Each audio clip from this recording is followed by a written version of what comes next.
So we are going to now, I'm just really honored and privileged to be able to introduce Deborah Archer to you. As I said, my introduction of her is going to be brief because you all didn't come to listen to me. You came to listen to her. Deborah Archer holds many titles. I actually could not fit them all onto my page. So I'll just name a few. She is Associate Dean and Co-Director of the Clinical and Advocacy Programs at NYU Law. She's the Professor of Clinical Law and Co-Director of the Center on Race, Inequality, and the Law at NYU School of Law. And very importantly, Deborah is the president of the American Civil Liberties Union, having stepped into that role in 2020, becoming the first Black person to lead the ACLU's board of directors.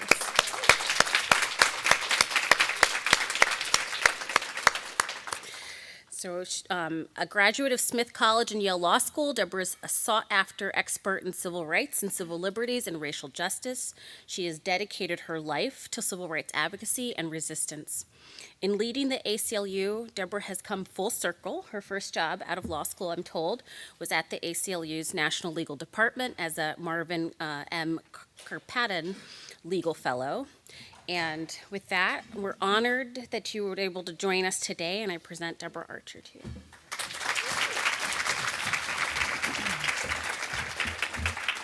Hello, everyone. So good to see you. I am so grateful that you invited me to be a part of this symposium. There's an incredible lineup of speakers, but I also had the opportunity to reconnect with a few people who have been very important to me in my career, and I think I would not be here without them. I'm going to take a minute, a point of personal privilege, to shout them out. And the first is Chris Henning. Yeah. Chris was a year ahead of me in law school and was my next door neighbor.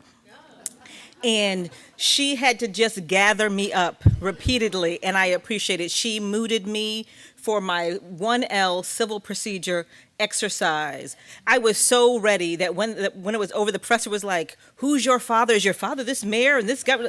Just all of a sudden had thought differently of me because I said the words that Chris put into my mouth. So I appreciate you. And although he left, I have to acknowledge Michael Pinard, who has spent the last several years being my own personal publicist.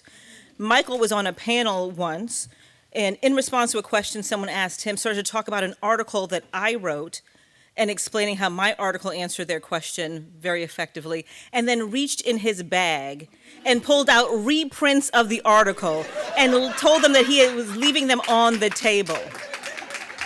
And so that's Michael Pinard. And then last but not least, Aderson Francois, who we spent a small amount of time together at New York Law School.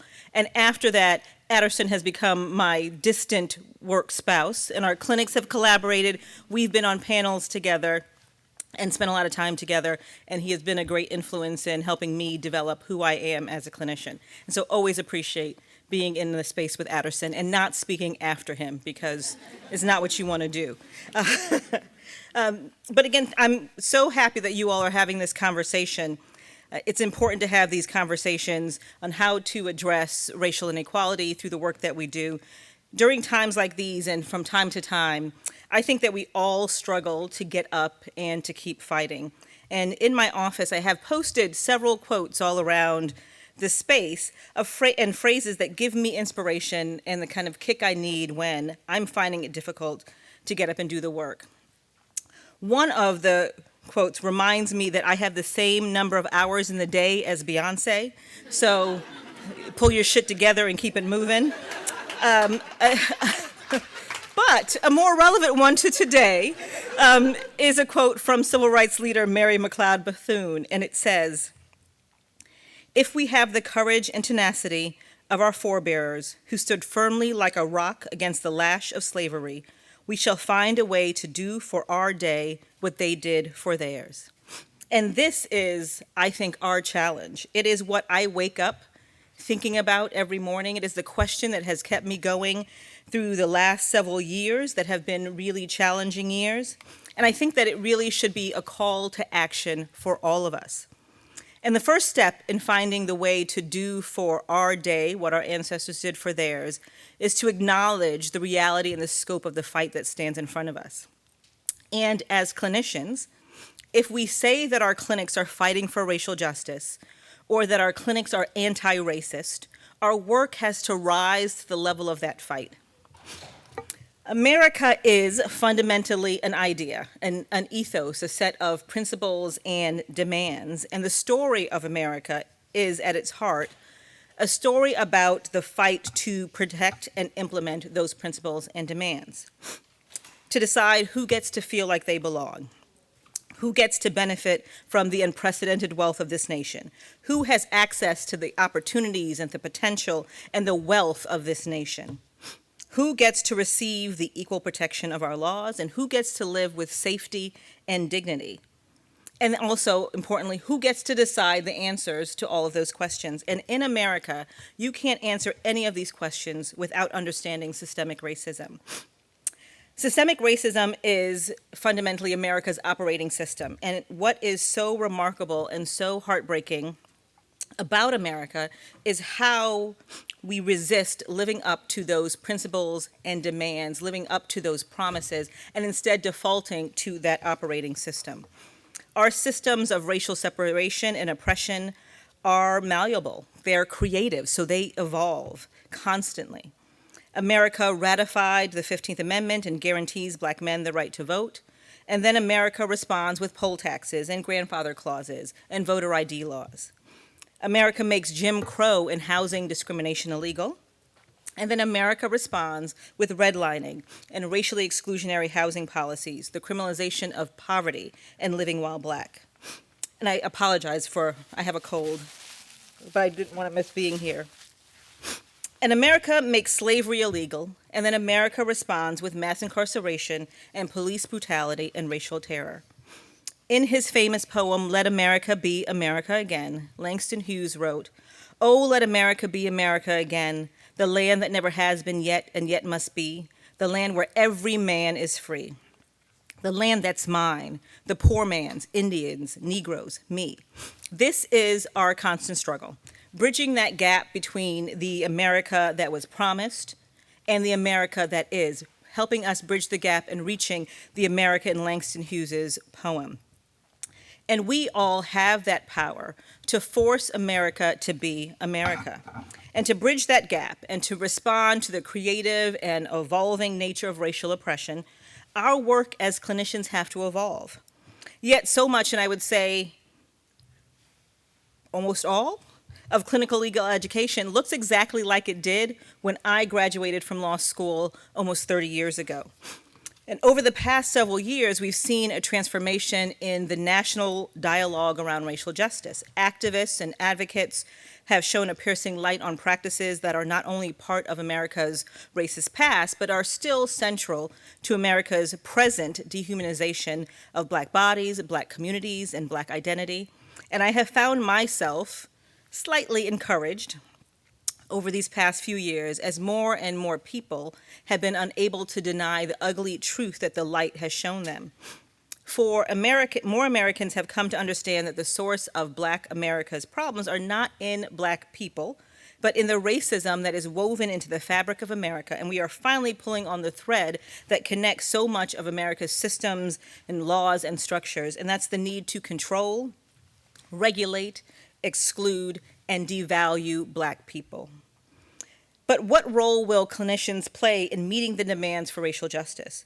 And what are we doing that is going to make us finally a part of transforming all of these systems? I think still too often, and sometimes exclusively, clinicians and clinical education is focused on specific acts of injustice before us. A wrong done by one person or business or institution against another one, and our efforts are too often limited to correcting that individual wrong. Too often we declare victory when we hold one person accountable for their evil actions. And don't get me wrong, individual cases are important, and certainly for the plaintiff whose illegal eviction is overturned or who receives damages for their illegal termination, the individual case means everything, and it's an important part of the clinic that I teach at NYU. But we also know that those cases don't change the system that lead to that illegal eviction or to that illegal termination. And I hope that more clinicians will join the fight to challenge structural inequality.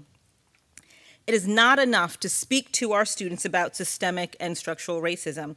We have to give them the tools to challenge those systems and structures. We have to engage them in that work now while they are in law school. We bring cases challenging student suspensions, but then we don't have a strategy to address the racism that requires that parents send their children to an under-resourced, heavily segregated public school, which consistently underprepares its students for college and life, and then puts them on track for involvement with the criminal legal system. We are challenging acts of employment discrimination, but limiting our clinics to individual employment discrimination cases misses the racism that requires that someone live an hour and a half away from decent jobs because their community is ill-served by public transportation. It ignores the racism of a lack of access to supermarkets providing affordable and healthy food, while your children are sick because they're exposed to environmental stressors, but you can't access regular health care in your own community. We are fighting evictions, helping to keep families, communities, and people stable. But that work does not address the long-time damage to communities of color that were ripped apart through highway development and systemic underdevelopment at an incalculable cost to wealth, health, and community. It would be difficult, if not impossible, to identify one person responsible for all of these harms. But these are all still faces of racism. Systemic racism speaks to the fact that the systems in which our society functions, the economic, education, healthcare, transportation, criminal legal system, and our structures, physical, cultural, social, are all infused with and impacted by the racism within which they were created and maintained. To effect change, then, not just for our individual clients, but for the communities they belong to and for the generations that will follow, we have to identify the systems that come together to drive racial inequality and then challenge them. It is not enough for us to talk about them. It's not enough for us to write about them. We have to use the resources to challenge them. I want us to challenge ourselves to think about how we can work with people of color in our communities to advocate for systemic change and to build power. This is going to require a deeper focus on systems and power and the complexity of the problems faced by impacted communities to help envision and build a more just future. We need to tear down the legal and policy foundations of racial inequality. That means we need to work to reconcile the past. The roots of racism in 2023 have a direct line to racist policies and practices of the past. And you can't have healthy fruit if you don't root out the poison in the tree. And this work includes, of course, working to address slavery and its legacy. Slavery, as you all know, was a system of theft. It was theft of life as people were stolen, enslaved, and brutalized. Slavery was theft of property through forced labor. It was the theft of identity and home as people were repeatedly ripped from the community and culture that are central to human experience. It was theft of happiness, of dignity and potential. Slavery then became imprinted onto the DNA of this nation and remains the foundation of racial inequality. After the abolition of slavery, new systems of white supremacy evolved in its place to continue that theft and exploitation that were at slavery's core. And today we see the vestiges of slavery in mass incarceration and mass criminalization. We see it in police violence and brutality. We see it in the racial wealth gap and the education gap. The systems that replace slavery are all operating in the same vein as systems of theft, theft of life, theft of property, theft of identity and home, of dignity and potential. They've adapted, as racism always does, but their work is the same. And we also need to work to extend empowerment to communities of color, building true political power and tearing down barriers to full participation in our democratic process. Following emancipation, as I'm sure all of you know, in Dred Scott versus Sanford, the United States Supreme Court proclaimed that Black people possessed no rights or privileges beyond what white men might choose to grant them. And this belief is alive and well in too many areas of our life, and I believe it motivates the wave of voter suppression efforts that we are seeing sweep across the country. In so many areas of civil rights and civil liberties, we are fighting a battle of ideas. But that does not mean anything if those who currently have and exercise disproportionate political power are able to use that power across the country to systemically disenfranchise people of color. Not only does that erect barriers to political participation, it's going to have the effect of further discouraging people from participating in our political process. And that is how democracies die. When people believe that they don't have any political power, and worse, when they may in fact be right. As we heard from the panel just before me, we need to build economic prosperity. Gaps in wealth between people of color and white households expose accumulated inequality and discrimination, as well as differences in power and opportunity that can be traced back to our nation's inception. Economic justice and racial justice are two sides of the same coin. Economic justice work is critical because it supports our ability to access and enjoy other civil rights and civil liberties. As Dr. King put it, who does it profit a man to be able to eat at an integrated lunch counter if he does not have enough money to buy a hamburger? Racial justice requires stable jobs and income. It requires affordable housing. It requires the provision of basic financial services and meaningful and equal access to the mainstays of an economically vibrant life. And we need to challenge justice by geography. We are only as strong as our individual parts, and as a country, we are only as strong as our individual states. And there is work that we all have to do to build a future where we, the people, means that everyone, everywhere, can access their fundamental rights regardless of where they live, where everyone, everywhere, can live a life that is filled with dignity and respect, and a life that is filled with choices and options and opportunity.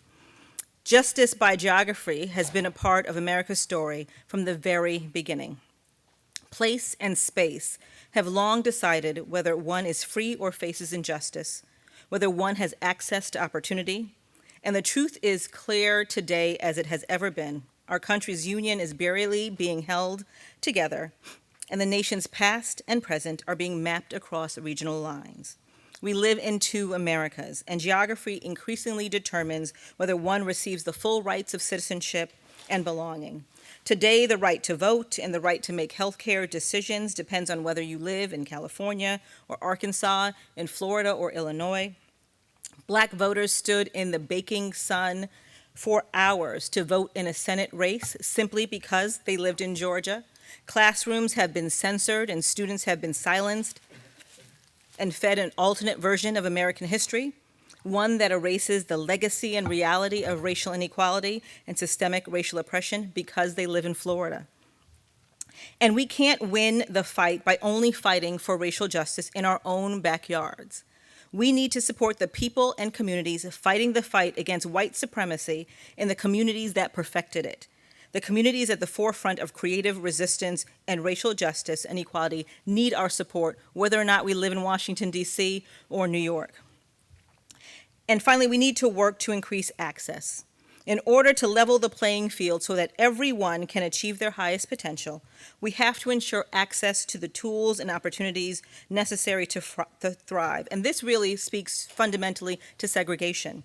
The places we have access to impacts our lives in numerous and interdependent ways. There really is nothing that place does not touch. Our access to education and healthy food, our access to opportunity and social networks, the number and nature of our interactions with the police are all impacted by where we live and the spaces that we have access to. And it's not that Black children or Black people are going to get some kind of magical benefit from sitting in the classroom next to white people or from being able to work in the same spaces as white people.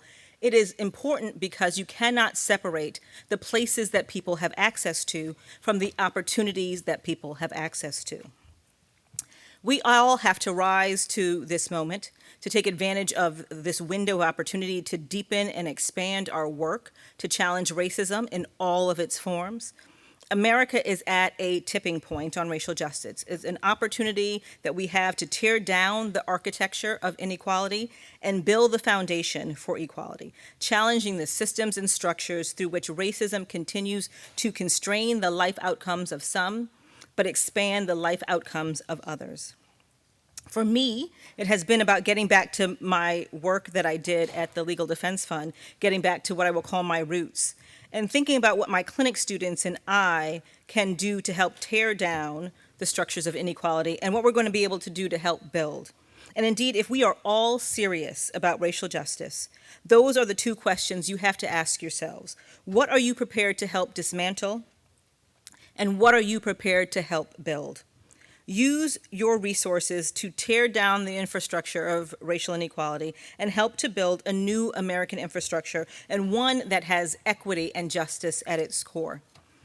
We often speak about the power of our scholarship to shape the law. The work we do in our clinics has as much potential, if not more. Challenging deeply embedded racial inequality will involve a reimagining and a rethinking about how we use our resources within our law schools and how we use the law to strengthen communities of color and allow the people who live in those communities to thrive. We have to rethink what it means to challenge embedded systems of racial inequality. Our civil rights laws have the potential to dismantle the structures and systems that stand as monuments to institutional and systemic racism. But to do all of this, we have to re-envision these tools as tools for community, equity, and distributive equality. We also have to grapple with how civil rights laws can more effectively address the intersectional harms and the mingling of public and private discrimination.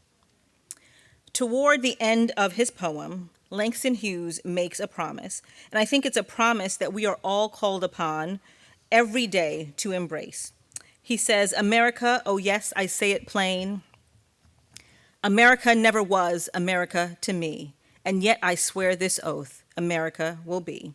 And as we spend the rest of this day together and think about racial equity and the racial justice work, we have to recommit to doing the work, to doing all of the work to make sure that America is America. Thank you.